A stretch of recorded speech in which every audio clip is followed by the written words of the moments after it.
好，那么这些国民党的这个党主席参选人到各地去访问了哈。郑丽文到桃园议会受到国民党团热烈欢迎，尤其议长哦，这个桃园的议长极力的来这个支持郑丽文，到处拉票，非常认真哈。据说了，不知道真的假的，可能要问他们说呢，好像有答应给他副主席。哦，所以非常努力哈，他可以否认哈。我听到是说要给他副主席哈。那另外呢，这个邱义胜哦宣布支持郑丽文哦。那另外呢，这个南投副议长说，郝龙斌如果当选我就退党。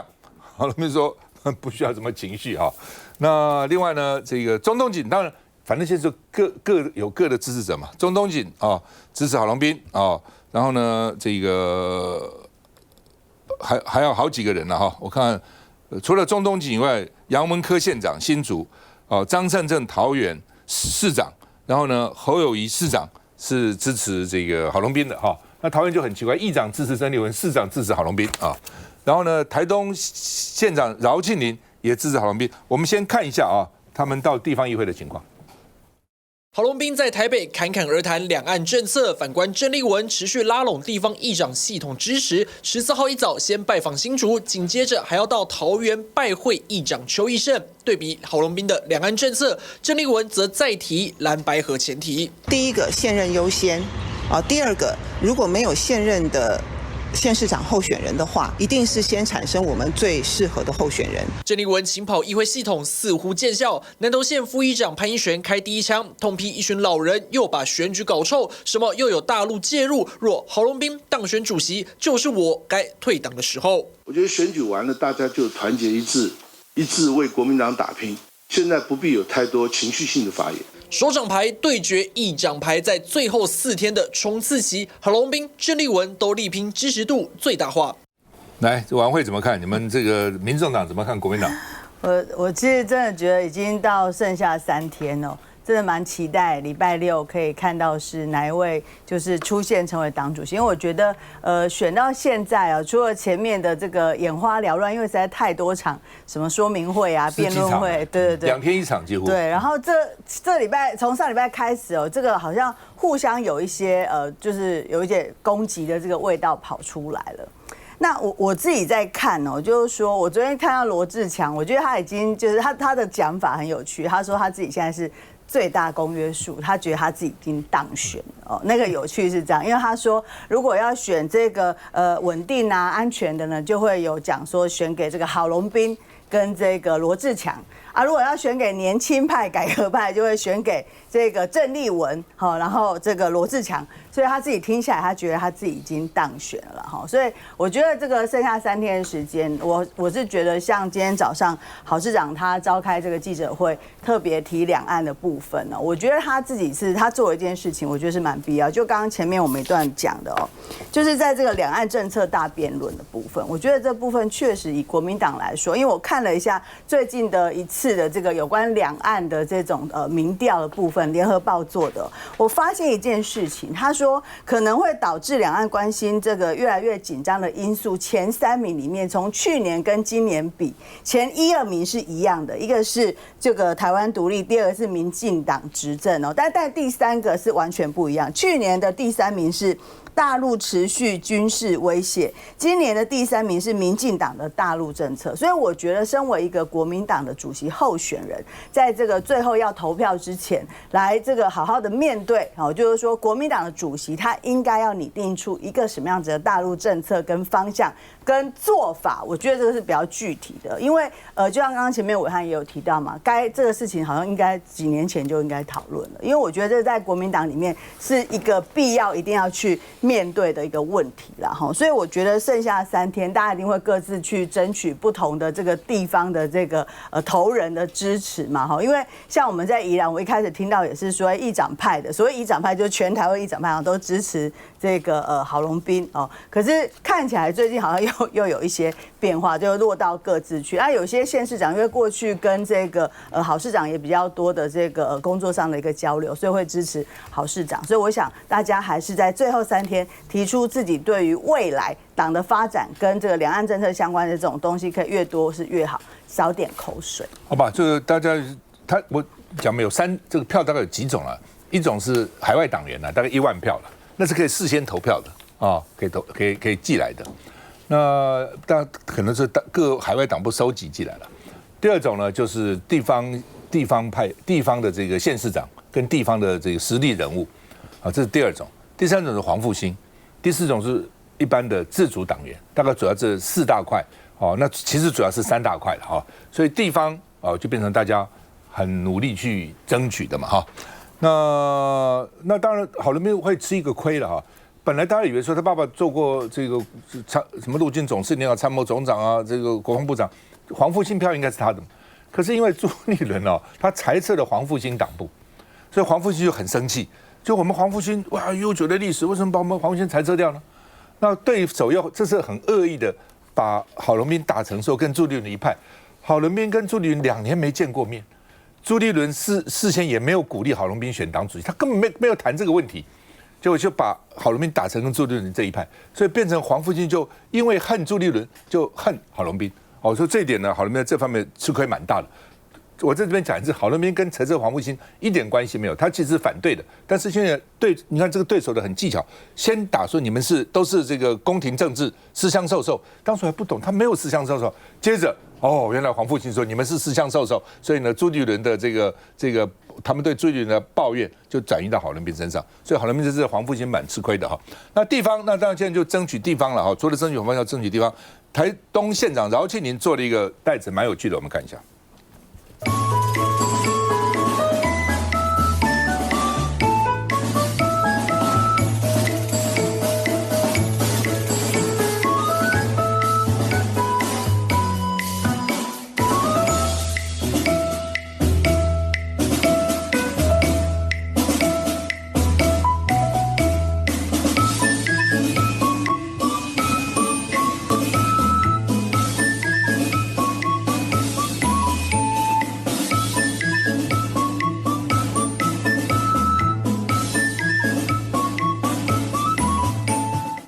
来，这个郑姐，我觉得饶庆林其实真的蛮可爱的因为我们大概算是同期一起踏入民意代表界这样子那我自己觉得就是剩下最后3天，那很多人其实真的非常热情，说什么谁当选要退党干什么？其实我真的觉得不太需要，因为我相信整个国民党上下大家都有一个共识，就是希望2028年重返执政。那2026年的时候要能够把这个地方选举打好我觉得这是大家的一个共识。那我必须要讲说，郝龙斌今天的开记者会，我觉得现在开的其实蛮好的就是说他把两岸关系很清楚把它给罗列出来那我觉得这是少见这段时间当中的时候，就国民党内的政治人物很清楚的把就是两岸关系很清楚，然后有很脉络的去把它给厘清出来的一个情况。那我觉得相较于赖清德在两岸关系当中不断的用对抗来代替对话，然后用意识形态来取代一个务实的一个利益来说的时候，那我觉得郝龙斌今天早上的记者会当中很强调他的一个稳定、安全，然后务实一个和平的状态，我觉得这肯定会让不少的国民党的支持者在看两岸关系的时候，我觉得会有一些的动心那另外就是说，我觉得国民党目前这是整个主席大概如果按照一般媒体这边在讲的前3名就郝龙斌他走的就是一个稳定、有经验的一个这样的一个定位一个人设的一个定位。那郑丽文打的是改革跟战斗，那就是我们罗志强党团的罗志强，他讲的就是最大公约数。那其实我们在地方上的时候，坦白来说就是真的是各有各的支持者，而且每个人都可以讲出他们支持他的一个很重要的一个理由那我觉得就剩下3天的时间的时候，我在想说，我们其实就让国民党内的所有的党员其实去想。投下他们心中认为最好的一个候选人那我觉得这个部分的时候呢，某一个部分也在为整个台湾的一个民主政治就留下一个比较好的一个典范，因为党内的一个民主政治很清楚的决定未来的一个主席的一个人选，然后我们整个党未来要怎么去走，我觉得这是一个蛮好的一个状态。因为我在想说，既然有一个党内的一个选举的一个制度当中说，我们一定要相信民主这个机制跟游戏规则。基本上所以郝龙斌早上的这个两岸争的这个政见会，我刚刚再看一下，就他到底差在什么地方？就是民进党现在几乎是没有嘛，民进党跟大陆就是切掉，也没有什么联络，大陆也不跟你联络，你也不跟他。那现在国民党因为也有一点投鼠忌器，就因为氛围是这样嘛，动辄被戴红帽子嘛，所以他基本上也没有什么很积极的两岸政策。那郝龙斌就告诉你，我当了党主席以后，民进党不敢做的我做。我虽然不是政府，我党可以做的我都做。设立上海、北京办事处，这两个主要，一个是首都嘛，一个是最大的商业城，台商最多嘛。我办大辩论来谈谈，这个辩论不是只是国民党的辩论，也是台湾将来要怎么办啊？两岸到底该怎么走？哦，然后呢，这个像这种就是基本上是国民党可以做的，那现在也没做，以前也没做，他要做。那国民党的党主席选举是一个非常特别的了哈，国民党党员算是多了啦。像民众党只有3万嘛，民进党也不到20万嘛，国民党现在有33万党员，就可以投票的，哦，22万是65岁以上。我讲过，因为并不是他的老人多，而是因为他党龄40年以上不用交党费的，他就自动取得这个投票权，有党员资格。那其他党呢，年轻的党员要交党费，有的时候也不知道哪里交啊，什么都很麻烦啦，哦，所以可能就忘了哈，或是没交哈。那投票率我跟各位讲，投票率，因为他国民党的投票不容易的。他比如说你是选什么市长啊，选立委、议员，每个里都有投票所。那国民党哪有那么多地方呢？哦，所以他的投票所其实不多，所以投票不容易的哦。那如果加上年纪大，还跑去投票，又那么热哦。吴敦义选党主席那一次当选是投票率最高的，是投票率多少投票率你知道吗？58%是最高的哦。那江启臣当选那一次。38%投票率，投票只有38%。那朱立伦是当选的投票率50%，所以你看看整个投票率都不高。所以现在做民调啊，比如说今天我看了一个民调说，投票率会去投的72%，可能投的88%，加起来80%，怎么可能嘛？有史以来从来没有80%的去投票。如果真的80%的国民党去投票，哇，国民党就真的是这个忠心在望，表示再困难再艰苦，我要去投票哦。但是以前吴敦义那次，吴敦义拿了14万票，吴敦义那次投票率也只有58%。休息一下再回来。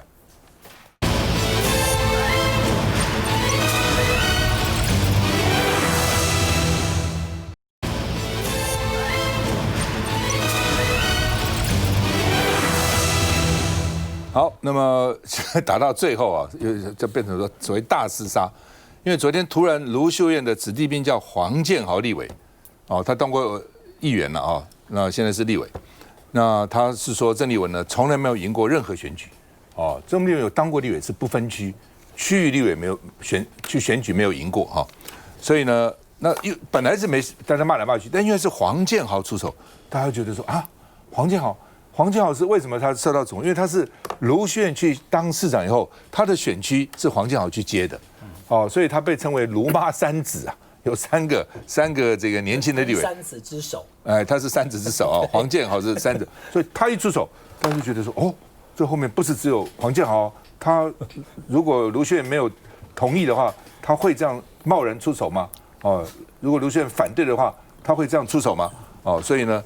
他去批郑丽文就引起大家蛮大的瞩目了哈。那郑丽文说，我虽然没有选举过。那朱立伦写了一大篇，反正这个事情就是说，通常选举的时候，对方骂你就算了，不理他，不重要不理他，反正会反映的啊。比如像我讲说，大陆有可能借选了，有这么多的脸书这么多的这个 YouTube， 这么多的 TikTok， 这么多举那么多例子，哇，然后大家围剿我，表示什么？表示他在乎。如果他不在乎，他根本不会理我，我也不是候选人，他理我干嘛呢？就他真的很在乎，打到痛处了，他觉得很严重。那这个黄建豪说郑丽文从来没选过，显然郑丽文是很在乎。昨天写了一大篇来说明他自己有党务的经验，他是国民党的发言人，然后呢有辅选的经验很丰富啊。那另外呢，这个郝龙斌昨天脸书说呢，说他当用女性的他希望自己能够参选那到底他是谁但他说他是鼓励我参选，但是他呢又不会公开出来表示支持又不会公开表示支持。所以呢，这个因为我带了一个表了这个表呢，如果用力比较大的时候呢，他就以为我摔倒了，就会说你有事吗？你赶快去摁，如果不摁的话，就一直响保护机制。那对的保护机制那所以呢，这个郝龙斌就是暗示他那到底是谁卢秀燕也没有出来否认，但也没有出来承认哦，只说祝福大家，祝福大家，我跟每个人都吃播哦，所以呢，这个卓博远当过彰化县长哈，也很优秀的，台大法律系毕业，所以呢，卓博远也跟这个卢秀燕去吃北方的面食哈。那另外呢，这个韩国瑜哦，因为这次国庆演说哦，说韩国瑜讲得非常好哦，有跟这个赖清德一边苗头的味道，说韩国瑜是不是我将再起，2028要再出来哦？那所以最近又引起他的瞩目哈。韩国瑜拍了一个上班的 Vlog 哈，他说：“哎呀，让我喘口气，我累死了。”我们看一下。走，辛苦啊！好，大家辛苦了哈。您比较辛苦，舟车劳顿。好，跑得比马快。来看 Vlog 男人韩国瑜的一天，韩式上班日记还没9点钟，韩院长就已经到立法院做好准备。报告事项第15案，现在有民进党团提靳富二卢。立院新会期开议，首要的审计长投票结束后，又是一个个要审理通过的法案。不通过，下一案；不通过，下一案；不通过，下一案；不通过，下一案；不通过，下一案。就这样过了一个上午，韩院长行程真的马不停蹄，马上接着要去开会，半点休息的时间都没有。我要喘一口气哈，我嗓子都哑了。事情都没有停过，哇！要当立院龙头真的不简单。不过韩院长这回先是带着朝野立委出访日本进行国会外交，现在又开始拍影片记录生活，这难道是再战2028的起手式？有可能卷土重来选总统吗？而另一边也被视为热门人选的卢秀燕，则继续接见国民党主席候选人，畅谈蓝营未来。越来越豪华，因为选举快结束了。可能那个，可能我的 BMI 是最低的啦，我比较有本钱吃啦。接见的第5位候选人前彰化县长卓博源，同样是中部自己人。卢秀燕这回搬出澎湃的牛肉面大餐，只是面对选举倒数，郝龙斌发文说有个女性友人希望她出来，那这个友人到底是不是卢秀燕？每位候选人都祝福，都加油，所以你就继续讲，我就继续吃，好不好？可以吗？毕竟距离2028还有2年多时间，卢秀燕先把重心放在台中，但每一步也都走得小心。好，那么民进党怎么看？来，这个漫画。其实这是国民党的选举，就我们外人来看，本来就会认为说这应该是卢秀燕的党主席选举吧。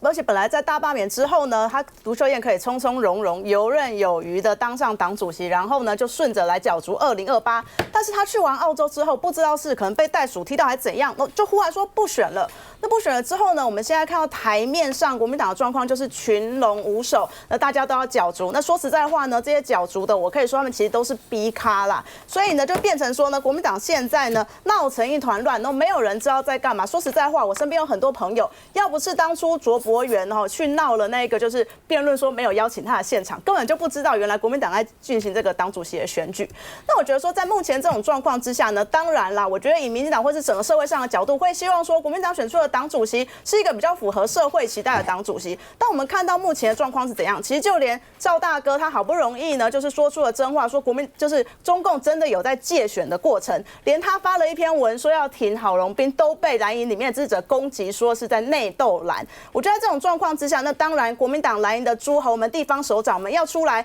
稳住军心就非常的重要。但我们看到状况呢，当然侯友宜表态了。如果以6都来讲，现在其实6都蓝营首长侯友宜表态了，张善政表态要挺了郝龙斌。那我目前看到没有表态的呢，目前就是卢秀燕嘛。那本来大家还认为是热门的党主席人选。第二个就是蒋万安，我们台北市长蒋万安。那这2位诸侯没有表态，已经现在3天了。是在等什么？为什么不表态呢？我觉得，尤其是卢秀燕，这本来是您的局，然后你不选了，那又不表态，那现在大家都在猜，用各种动作来猜，一下猜说，你提的这个说要我选的那个她是女性的她，所以呢是卢秀燕吗？那一下说，她的大弟子出来就表态说要挺郝龙斌，所以是代表卢秀燕的意思吗？可是卢妈妈市长她本人就是一直说，各个候选人都加油啊，然后就是一个完全是维持中立的一个立场。那如果以一位就是再怎么说，这位国民党党主席是要带领国民党走向2026、2028这种大选的，那你以一位地方诸侯，尤其是后来可能是2028年热门的总统候选人来讲，你都一直不表态，我觉得很多可能连国民党自己的支持者或党员或中间选民应该都看不下去吧？那难怪现在韩国瑜动作会这么多啊！韩国瑜是院长，他那天国庆的文稿讨论度说不定甚至比赖清德的文稿还多。大家都说他说要东山再起，那如果卢秀燕妈妈市长再一直这样下去的话，那韩国瑜是不是会去挑战他2028？我觉得这都很难说。你会听有哦，孟化是民进党里头最有良心的，他不但没有围剿你，没有酸你，而且讲他该讲的话。我跟你讲，我再补充另外一点啊，连胜文说大家不要攻来攻去，不是大家攻来攻去啊，是外部力量啊。你看旺中集团这2天有一篇社论，他又讲老男人啊。我跟你讲，你不要年龄歧视，又是性别歧视。晚会啊，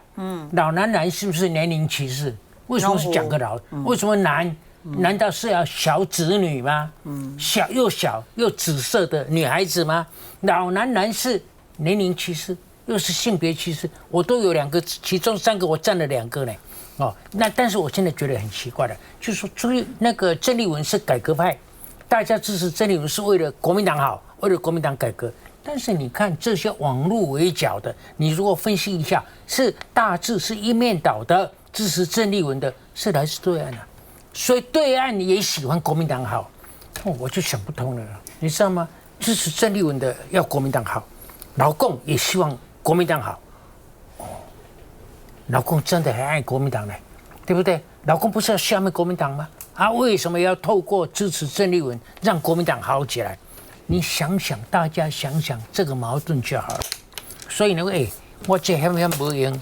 这个剩下3天，我费力去做了一个纸板呢。这个关键时刻，主席的选情转折。第2个，国民党的兴衰融入。第3个，就讲你政治金童的空前挑战，你知道？我跟你讲因为最近围剿人很多了那我常常讲说，好像一个照妖镜一样，把那个红统的名嘴啊什么统统把它照出来了现行了嘛你说我在不在乎？我根本不在乎。你当然不在乎，跟你无关啊。他骂我怎么跟我无关呢？就是说有几个理由了。第一个是我是一路被骂上来的，我不是今天才被骂。我当议员的时候，我当立委的时候，反正是因为我很多意见都可能跟当时不一样，或是跟当时国民党的主流不一样，骂我很多。当时我骂李登辉的时候，有很多人在骂我说李登辉怎么可能这样呢？怎么可能呢？他怎么可能是台独呢？他怎么可能那样？一堆人骂我。但是我说历史会证明嘛，你不是看我现在，我赵少康不是今天才冒出头的，我以前做了那么多事情，我哪一次是错的？哪一次错？你告诉我嘛。如果我中间有一次错，也不会变成今天的我，所以我哪会在乎呢？今天没有问题嘛，我讲了，对不对？那大家就看嘛。如果郝龙斌当选，你看以后他把国民党这个带领成什么样？2026、2028是这样嘛？那如果郑丽文当选，你看以后国民党是怎么样嘛？以后会证明啊。我现在跟你吵什么呢？对，我现在只是告诉你，其实就是这个样子。你相信我也好，你不相信我也好，将来历史会证明的。我也不是为了今天，光是今天你也看不出来嘛。事实上，我做的事情那么多，说过事情那么多，你看我以前的记录就好了嘛，是那么简单嘛。所以你骂我，你怎么来围剿我，我根本不在乎，一笑置之。真的是这样啊。而且有些人的表现让我真的都觉得好笑。休息一下再回来。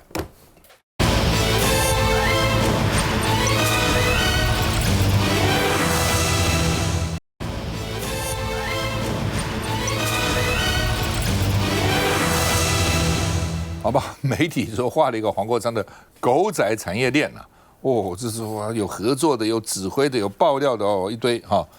那而且呢，这个马玉文原来是什么三立的记者是不是？对，三立记者那他现在要告王宏威，告张凯维因为他要选议员了要选举了那另外这个王宏威就说你们想选议员所以来告我骂我引到我身上是为了博声量那另外呢，这个许淑华议员就说徐巧芯当时有委托一个行销公司，说这个行销公司跟张凯维的这个关系很密切，所以到底跟黄国昌偷拍案到底有没有牵连徐巧芯回呛，所以你要连看也要有点水准嘛，不乱连一通行销公司那么多，那同家客户也那么多，那同家又怎样？不同家又怎样？然后呢，这个黄国昌说他之前说他是养狗仔，现在又说他又给我养骇客，他将来还不知道养什么所以我从来不知道黄国昌这么厉害，一个人这个能够这么厉害黄国昌说莫名其妙也没有说要不要提告了那另外呢，这个这个民众党的立院党团主任陈志涵说呢，这个周刊是收水狂加苏丹红说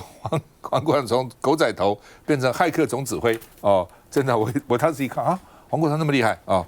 那民进党团呢到监察院去检举，说呢恐怕违反政治现金法，什么意思？说政治现金给他去养狗仔嘛，还是怎样？黄国昌那时候也不胜地委啊，到底怎么违反政治现金法？我们看一下。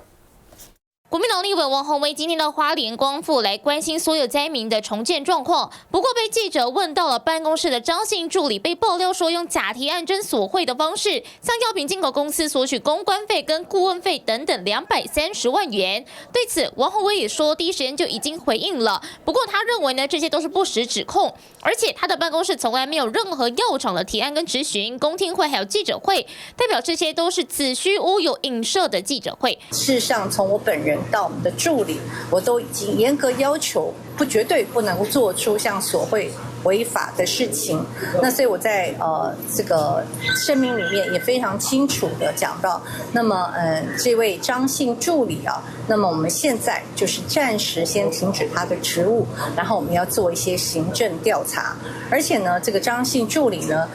也已经对外表示，他要对这3位开记者会做不实爆料要做提告。另一头，徐巧芯今天也发出了声明，点名了许淑华，许淑华说他跟王宏威曾经委托同一家的网络公司，要他讲清楚付什么业务。对此，徐巧芯也说他找出了当初的那2支选前的竞选影片，也已经截图给大家看，认为这完全就是胡搅蛮缠的乱指控。而且他也说了，当初呢跟拍许淑华的根本就不是他，认为许淑华如果不懂网络，可以去学，也可以去研究，不要给人看笑话。那王慧怎么回事啊？我觉得你可以看到宏威或者是刚刚那张图里面宏威啊、巧芯啊，其实我好像也被放在上面，然后黄国昌连连看这样。那其实就是像这个这里巧芯讲的啦，陈婉慧，基本上呢，你只要是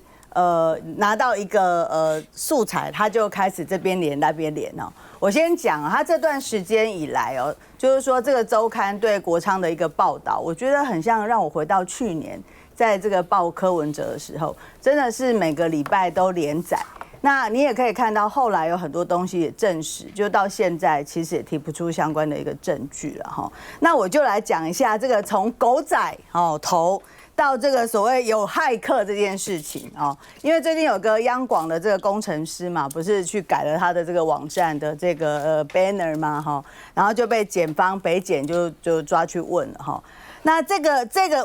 吴姓工程师呢，基本上他确实有来跟国昌做相关的检举，当时是要检举央广的这个资安的漏洞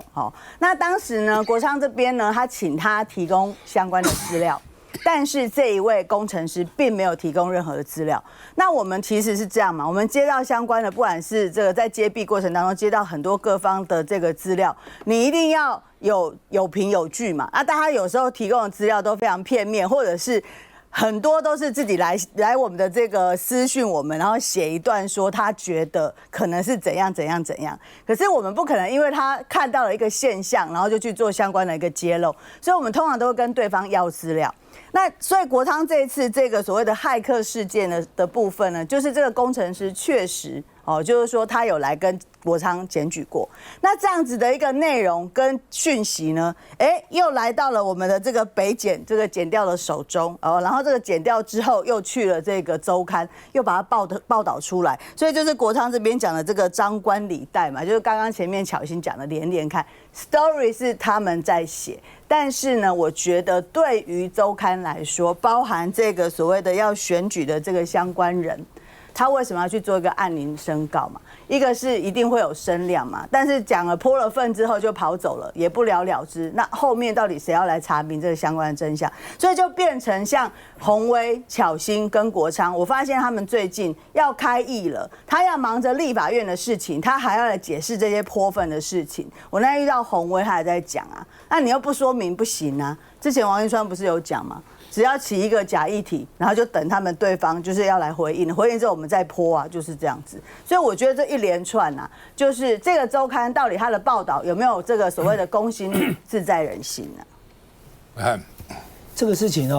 现在目前已经变成是所谓开地图炮，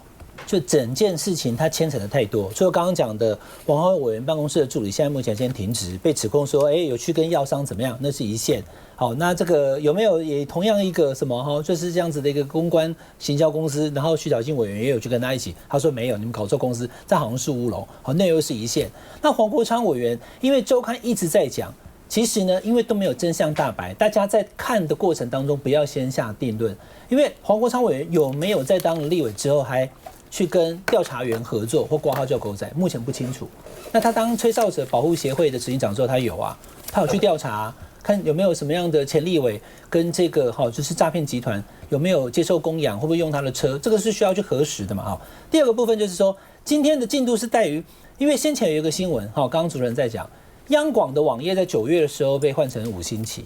但是谁这样子把央广换了？央广去报警，就搞了半天也不是被害，因为就是他内部的工作人员。他内部工作人员现在他有说法，因为他被声压，但是没有压他，最后是交保。他说我不断的跟公司反映说我们的网络有漏洞，那没有人要理我啊，怎么办？我去找黄国昌委员去澄清，然后呢是希望能够再一次让大家知道说我证明他有漏洞。那但是检方后来上网收网以后。把他逮捕了，而且声押，在10月9号，他说如果不逮捕的话，10月10号还要再换一次。那当然，这个行为大家可能听了会觉得说，你是央广内部人员，你认为网络有问题，那你自己把它换成5星旗，以证明这有问题，好像也跟一般大家理解会有点怪啊。但是因为这个警方跟检察官来讯问他的时候呢，他要讲说，我跟黄国昌委员有合作，所以意外牵扯出他跟黄国昌委员。那周刊今天写了很多，包含了过往当中被所谓踢爆这个。有没有在蔡清祥前法务部长在就是关收人事的那个截图怎么出来的？三立有个记者他自己的 YT， 因为 YT 我们可以设定是私人影片或是公开影片，他在私人影片有一段影片也被拿出来，就想说，你为什么有这个好像是疑似保和会的影片？他说这是搞了半天是被骇客吗？那现在周刊怀疑就是说黄国昌委员除了有调查官挂号狗仔之外，还有高就是怎么讲，就是这个技术很好的工程人员挂号骇客，在帮他去收集很多人的对话记录。比如说我如果跟谁里面有一个赖的对话记录，早就被破解拿去了，现在指控的是这个内容。但是黄国昌委员讲说这都是错的，好，这个报道就是灌水乱讲一通。然后记者问他说你要不要去告周刊？他说他要把精力花在更多在立法院有意义的事情上面。谢谢再回来。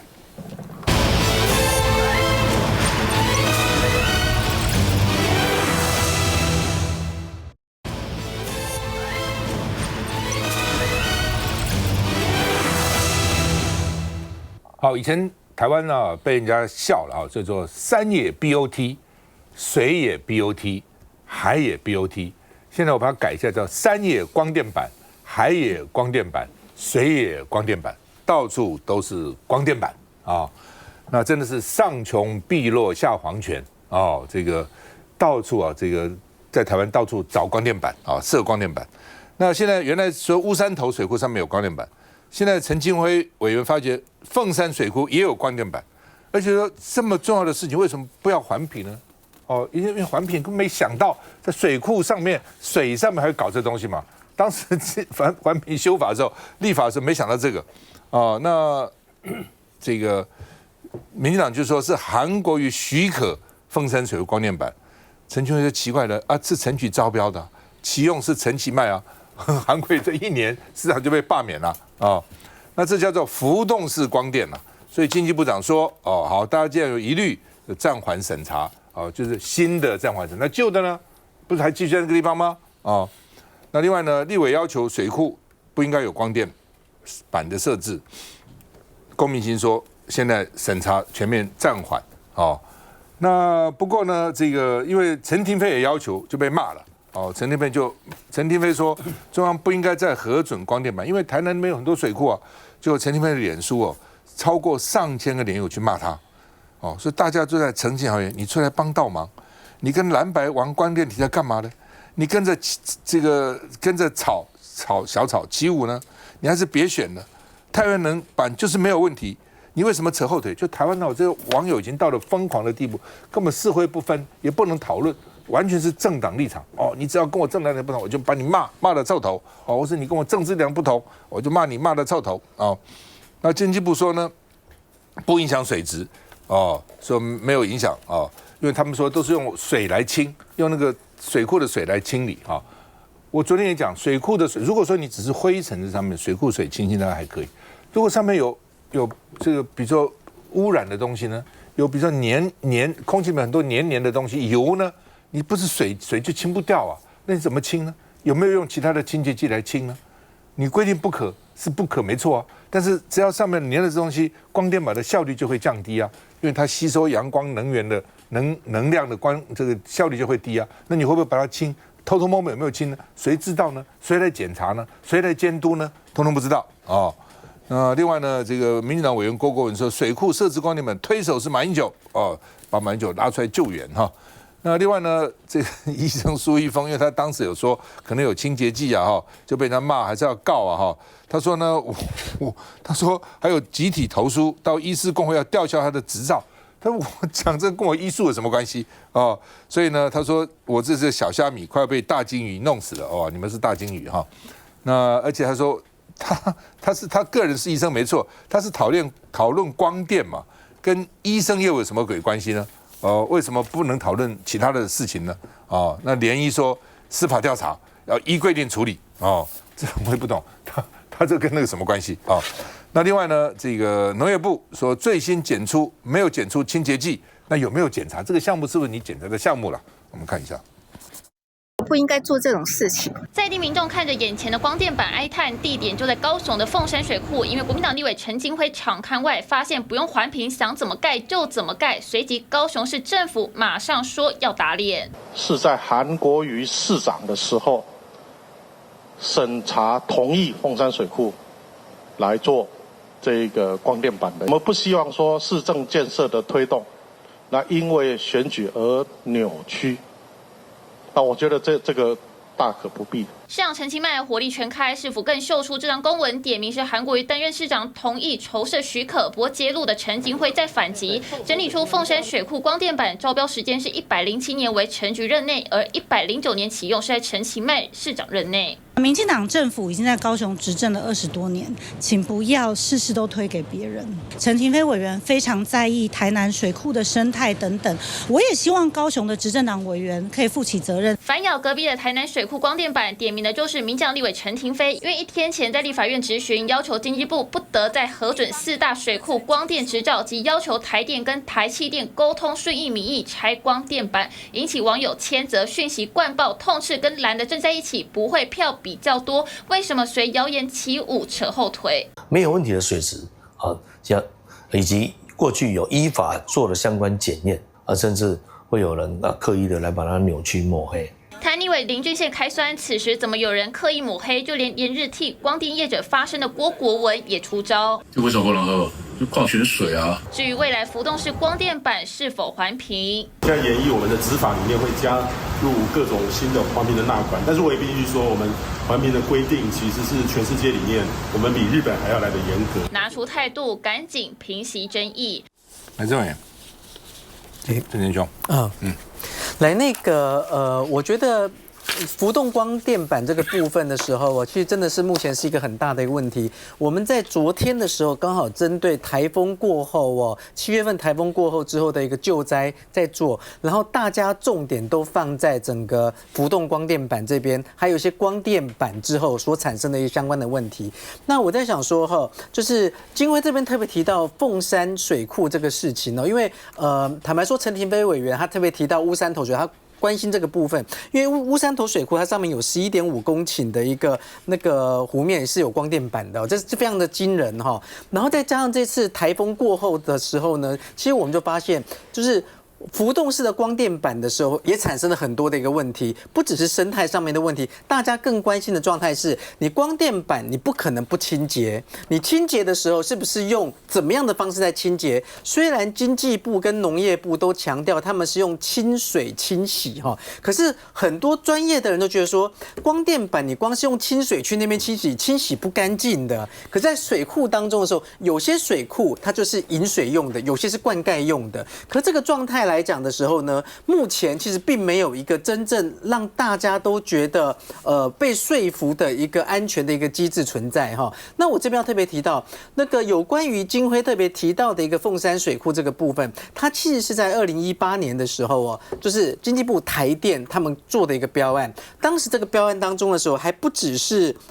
凤山水库而已，它还包括了一个蓝潭水库、仁义潭水库、宝山水库、永和山水库的浮动式太阳光电新建工程。那这新建工程之后的时候呢，就开始往下走哈。那当然就是地方政府的时候，它这边会有一个程序，就是是不是会有一个筹设许可这过程当中，然后就开始往下走。所以我觉得最重要的状态，其实我们看到目前整个今年7月份之后，我们看到台风造成的那个中南部很多光电板的这个问题浮现出来的时候，事实上是我们看到了整个台湾的绿能政策到底应该要怎么去走，然后光电业者、光电板这个部分我们要怎么去做善后。说实话，到目前为止，一堆光电板都还堆在路边，而且堆在路边之后，后续要怎么去处理，其实也没有一个章法出来，大家就只能看着光电板在那边越堆越多，然后可能污染就持续针对土壤还有可能的水源造成更多的污染。